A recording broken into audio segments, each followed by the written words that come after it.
de salle disponibles, une caméra qui ne s'allume pas, un micro qui grésille et au final, une réunion qui commence avec 10 minutes de retard. Si cette situation vous parle, vous êtes au bon endroit. Bienvenue dans ce nouvel épisode de Studio W. Aujourd'hui, on s'intéresse à un sujet devenu central dans nos organisations, la visioconférence en entreprise. Avec le développement du travail hybride, les réunions virtuelles font désormais partie intégrante de nos journées, parfois même plus que les échanges en face à face. Et pourtant, entre équipements capricieux, salles mal adaptées et usages encore flous, la visio reste souvent une expérience frustrante. Un chiffre résume à lui seul la situation. Selon une étude de Steelcase, 50% des salariés préfèrent rester à leur bureau pour assister à une visioconférence plutôt qu'aller en salle de réunion. Alors comment passer d'une visio subie à une collaboration vraiment fluide et efficace ?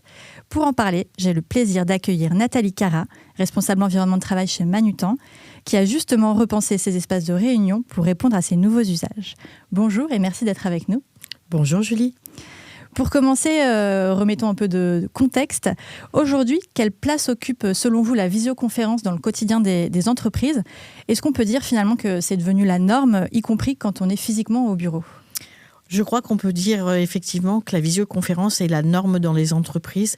Aujourd'hui, plus aucune réunion ne se passe sans avoir quelqu'un en visioconférence qui est en télétravail. Donc c'est vraiment une problématique du quotidien. Alors la visio est devenue incontournable, mais selon vous, est-ce que les entreprises sont vraiment matures sur ces usages ? Eh bien, on découvre ces systèmes de visio. Je dirais qu'avant le Covid, c'était optionnel. Aujourd'hui, nous ne pouvons plus nous passer de ces systèmes et donc il faut vraiment les intégrer dans nos modes de fonctionnement au quotidien et notamment sur nos sites. Si je résume, la visio s'est imposée très rapidement, mais les environnements de travail, eux, peut-être, n'ont pas encore vraiment suivi. Justement, on va s'intéresser à votre situation chez Manutan. Oui. Avant ce projet de transformation, à quoi ressemblait l'expérience de visioconférence ? Eh bien, c'était catastrophique. C'était un peu comme vous l'évoquiez lors de votre introduction. Nous avions des salles de réunion avec des vidéoprojecteurs ou des écrans en fonction des rénovations que nous avions faites ponctuellement, mais des salles de réunion qui n'étaient pas adaptées à des systèmes de visioconférence. On retrouvait souvent nos collaborateurs qui étaient avec leur PC, qui avaient coupé le son pour ne pas faire d'écho, et tous étaient autour de la table en visio parce qu'on en avait certains à distance, et en fait, toute la communication naturelle ne se faisait plus. Les salles n'ont pas été transformées depuis 2011, c'est ça ? En fait, on avait investi dans la rénovation de nos open space depuis le Covid, mais nous n'avions pas, je dirais, pris le parti de rénover nos salles de réunion. Et il s'est avéré que c'était vraiment essentiel aujourd'hui pour que nos collaborateurs aient des salles qui correspondent aux usages quotidiens d'aujourd'hui. Et est-ce que, comme dans beaucoup d'entreprises dont je parlais en intro, les collaborateurs préféraient rester eux aussi à leur poste plutôt que d'aller en salle de réunion ? Oui, parce qu'il n'y avait pas d'intérêt à aller en salle de réunion, en fait. Donc, ils étaient devant leur PC. Donc, il fallait vraiment transformer nos salles pour qu'il y ait une vraie différenciation par rapport au poste de travail. Avec le recul, est-ce que vous diriez que les freins étaient plutôt techniques ou aussi culturels ? Hyper technique en fait, parce que lorsque la technique est au rendez-vous, nos collaborateurs s'habituent naturellement à venir en salle de réunion. Donc l'enjeu, si je comprends bien, c'était de faire revenir les collaborateurs en salle de réunion. Vous avez donc décidé pour cela de revoir vos espaces. Combien de mètres carrés étaient concernés et quel était le cahier des charges général pour ce projet de transformation ? Alors, 800 mètres carrés de salles de réunion qui représentent environ 15 salles de réunion qui sont toutes situées au rez-de-chaussée de notre bâtiment. L'enjeu vraiment, c'était de recréer un environnement convivial puisque nos salles de réunion étaient vraiment, je dirais, neutres. Donc il fallait créer un environnement convivial et surtout adapter la technique de nos salles de réunion à la visioconférence. Et ça, c'était essentiel et central. Et notre aménageur a travaillé avec la société qui s'occupe de nos systèmes de visioconférence pour que la visioconférence soit complètement intégrée à l'aménagement de la salle de réunion. Vous avez mis autour de la table du coup les différentes parties prenantes pour que ce soit effectivement fluide, intégré. Effectivement, en fait, on a organisé des comités de pilotage qui étaient d'abord mensuels puis hebdomadaires, de façon à ce que l'ensemble des parties prenantes sur ce projet de réaménagement travaillent tous ensemble. Et avant de transformer, est-ce que vous avez aussi cherché à mieux comprendre les usages des collaborateurs par des observations, des enquêtes internes, des ateliers ? Alors, on a fait des ateliers avec notre aménageur de façon à bien comprendre le besoin de chaque type de population. Et ça, c'est hyper important. Et donc, avant de concrétiser ce projet, on a mené des enquêtes qui nous ont permis de faire une synthèse et de bien adapter nos salles de réunion aux besoins de chaque type de population du siège social. Partir toujours des besoins réels des collaborateurs. Et alors concrètement, qu'est-ce que vous avez changé ? À quoi ressemble aujourd'hui une salle de réunion type chez vous par rapport à avant ? Alors, une salle de réunion type, c'est avant tout un écran à l'entrée de la salle de réunion qui permet de voir que vous avez bien réservé votre salle de réunion. Déjà, ça, c'est hyper important. Ou que vous pouvez la réserver instantanément parce qu'elle est libre. Donc, auparavant, nous avions des shadows réservations. Aujourd'hui, ça n'existe plus puisqu'on peut réserver en temps réel une salle de réunion. Ça, c'est le premier point. Le deuxième point, c'est que nous avons réadapté le style de nos salles, puisque auparavant, la table de réunion était beaucoup trop grande par rapport à la surface de la salle de réunion. Donc vraiment, on a adapté les formats avec du format classique et du format haut. Ça, c'était hyper important parce que on n'interagit pas de la même façon en fonction de la table posture, oui. Et de la posture, effectivement. Et on a travaillé toute l'acoustique des salles de réunion ainsi que l'ambiance pour que le collaborateur s'y sente bien. Ça, c'était la première chose. Et puis, aujourd'hui, toutes nos salles de réunion sont équipées de visio avec des écrans. Donc, même si vous êtes tous en présentiel, vous avez la capacité de projeter avec un écran moderne et dynamique. L'enjeu, c'était aussi d'unifier toutes les solutions technologiques dans les différentes salles à disposition. Oui, tout à fait. Nous avons harmonisé tous les systèmes de visio de façon à ce que le collaborateur ait une utilisation simple, fluidité. On appuie sur un bouton, on déclenche la visio. Et donc ça, ce système est identique dans toutes les salles de réunion et ça fluidifie en fait l'ensemble des réunions. Et on ne met pas effectivement 10 minutes à se connecter.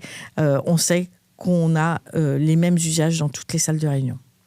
Et alors, vous en avez un petit peu parlé, vous avez aussi travaillé sur l'acoustique, c'est un enjeu encore trop souvent sous-estimé. Qu'est-ce que vous avez mis en place concrètement pour améliorer ce point-là ? Typiquement, alors nous, on a une problématique, c'est qu'on est sur des planchers techniques. Donc on a le son qui se diffuse par le bas, donc c'est vraiment important de traiter l'acoustique. Donc on a mis des barrières phoniques dans les planchers techniques de façon à ce que le son circule moins. Et puis on a habillé tous nos murs avec des matériaux acoustiques. Et alors, avec quelques mois de recul maintenant, qu'est-ce qui a eu le plus d'impact sur l'expérience utilisateur selon vous ? Alors, je dirais que recréer une ambiance, de type comme à la maison, fait que les collaborateurs se sentent bien dans nos salles de réunion. On y a mis des tapis, on y a mis des chaises assez sympas. Donc voilà, ils se sentent presque comme à la maison, même s'ils sont au travail. Donc ça, c'est important. Et on voit la différence d'occupation des salles, ne serait-ce que par le changement de design des salles de réunion. Et puis aujourd'hui, on n'entend plus nos collaborateurs râler en disant ça marche pas. On s'installe et tout fonctionne. Mais ça implique aussi une vérification quotidienne des matériels. Ça, c'est hyper important. On a notre équipe IT qui passe tous les matins voir si toutes les salles de visio sont opérationnelles et on a un monitoring via le système Poly qui permet de voir si une salle de visio n'est pas fonctionnelle en fait. Oui, on n'en a pas parlé, mais évidemment, j'imagine que vous avez travaillé main dans la main avec l'IT pour ce projet-là et encore aujourd'hui. Tout à fait. On travaille en binôme et c'est hyper important. L'environnement de travail sans l'IT ne peut rien faire. Et donc, ça a été un double investissement, environnement de travail et IT.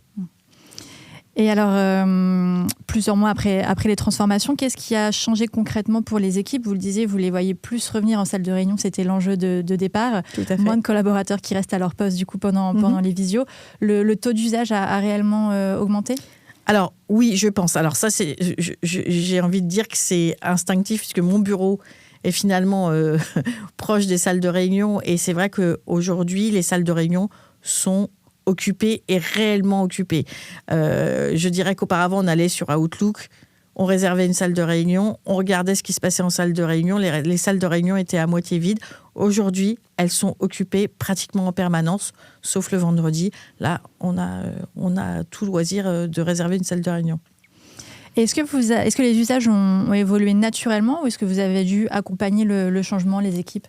On peut pas faire un changement d'une telle ampleur sans accompagner les équipes. Donc, on a vraiment communiqué sur le fait qu'on rénovait nos salles de réunion, qu'il y avait des nouvelles fonctionnalités. Et finalement, comme les fonctionnalités étaient identiques sur l'ensemble des salles de réunion, le travail a été hyper facile. La prise en main a été facilitée. Ouais. Et alors, quelles sont les prochaines étapes ? Est-ce que vous allez regarder du côté de la data peut-être pour suivre, analyser, observer et pouvoir adapter ? C'est l'enjeu, en fait. C'est l'enjeu parce qu'aujourd'hui, je vois ce qui se passe au quotidien, mais comme je ne suis pas tout le temps sur site et tout le temps le nez sur les salles de réunion, la prochaine étape pour moi, c'est d'avoir de la donnée, qu'on puisse extraire de la donnée, notamment via les systèmes de visioconférence, de façon à avoir des KPI fiables. Qu'est-ce que vous allez regarder peut-être les jours où c'est le plus utilisé, les usages, savoir si c'est plutôt utilisé en one-to-one, à plusieurs ? Voilà. En fait, ce qui est important de savoir, c'est effectivement combien de temps est occupée la salle, finalement, par combien de personnes, parce que trop de fois, on voit une personne qui est dans une salle de réunion qui a une capacité de 6 ou 8 personnes. Donc, ça veut dire qu'il faut adapter aussi nos espaces et mettre plus de cabines acoustiques en one-to-one de façon à vraiment libérer ces espaces pour des réunions qui sont adaptées à la capacité de la salle. Et alors pour terminer, place à la minute conseil. Si une entreprise souhaite améliorer elle aussi son expérience visio, par où commencer ? Quelles seraient vos bonnes pratiques en la matière ? Les bonnes pratiques, c'est consulter les besoins de nos utilisateurs. Il est primordial de comprendre les fonctionnements de l'entreprise aujourd'hui de façon à ce qu'on déploie des dispositifs qui soient adaptés et utilisés. C'est vrai pour tout projet de transformation finalement, que ce soit visio ou pas. Tout à fait. Et est-ce qu'il y a une erreur fréquente à éviter absolument ? On en revient au même sujet, c'est de concevoir un projet dans son coin, se dire c'est idéal, ça va marcher, sans pour autant avoir de l'avis et je dirais avoir enquêté auprès des collaborateurs auparavant, parce qu'on peut vite se planter finalement. Finalement, la vraie question n'est peut-être pas quel outil utiliser, mais quelle expérience veut-on faire vivre aux utilisateurs ? Exactement. Il faut que l'expérience, elle soit optimum. Je veux dire, nos métiers, c'est de retenir les talents, voilà, de booster l'expérience collaborateur. Et donc ça, je veux dire que c'est au cœur de nos préoccupations et il faut mettre ce sujet au cœur de nos réflexions du quotidien. Merci beaucoup Nathalie Cara pour ce retour d'expérience, en espérant que ces pistes concrètes seront utiles à ceux qui nous écoutent. Quant à moi, je vous retrouve très bientôt pour un nouvel épisode de Studio W.